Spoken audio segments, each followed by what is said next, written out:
My great-grandfather was always a quiet man. For a fellow who'd spent the first half of his life in the USSR, you'd expect him to have some stories, and maybe he did. He just never told any of them. Except for one. Once, in the 1980s, when I was laid off, thanks Reagan, I picked up the side hobby of repairing antique dolls.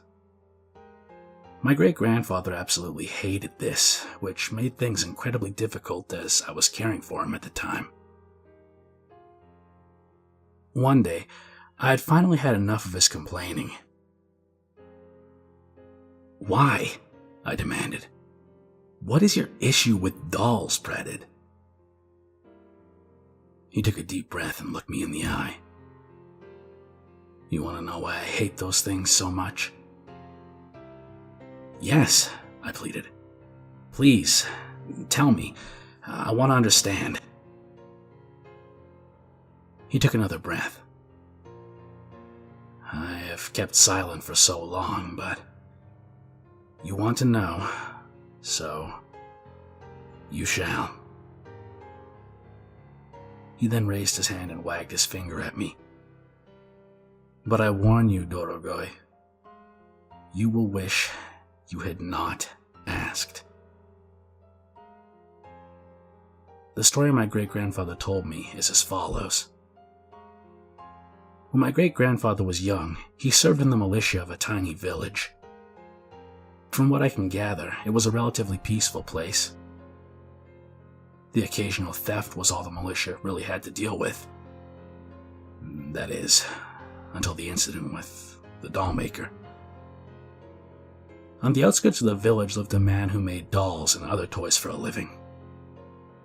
My great-grandfather described him as a friendly but odd man with a wife and 6 young daughters.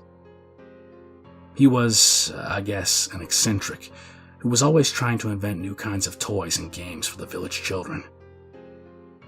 It sounds like he could never quite get it right, and some of his creations wound up being the stuff of nightmares. He would take parts from a doll and use them to make trains. He would take out dolls' eyes and fill their heads with brightly colored scarves that children could, in theory, pull out and play with. But none of his ideas really took off, as you might imagine. The dollmaker became depressed. He grew increasingly despondent. Eventually, he started wandering around the village, demanding that children take his toys and play with them. He would scream and cry if they didn't. The militia almost had to run him out of town. One day, as my great-grandfather was making his rounds through the village, he was approached by the dollmaker's wife. "Sir," she said, "you must help me. I don't know what to do about my husband. He frightens me." My great-grandfather couldn't help but smirk. "He seems to frighten a great many people," he said, "most of them children."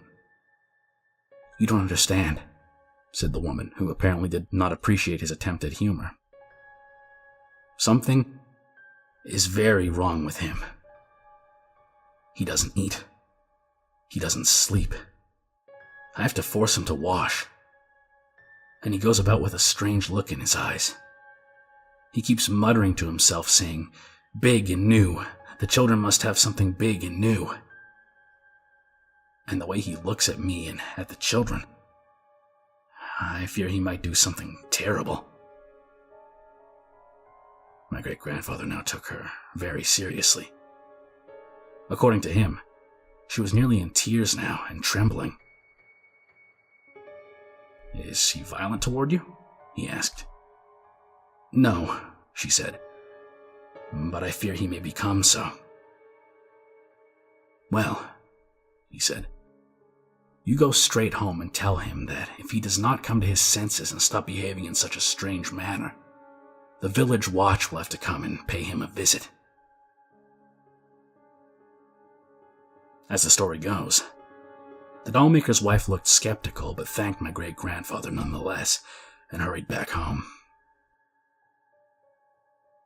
It was at this point in the telling of the story that my great-grandfather paused. I watched in awe as a tear formed in his eye and rolled halfway down his cheek before he wiped it away. Never before had I seen the man cry. It was quite some time before he resumed his tale. The dollmaker was almost never seen after that. He didn't come out to the village square like he normally did. It was clear that he hadn't left town because the lights would be on in his home at night. But his shop never opened again after that. His wife and 6 daughters could still be seen in the village running their daily errands, but even they disappeared after a while. Everyone assumed that the dollmaker's wife had left him and taken the children. Other rumors began to swirl, though.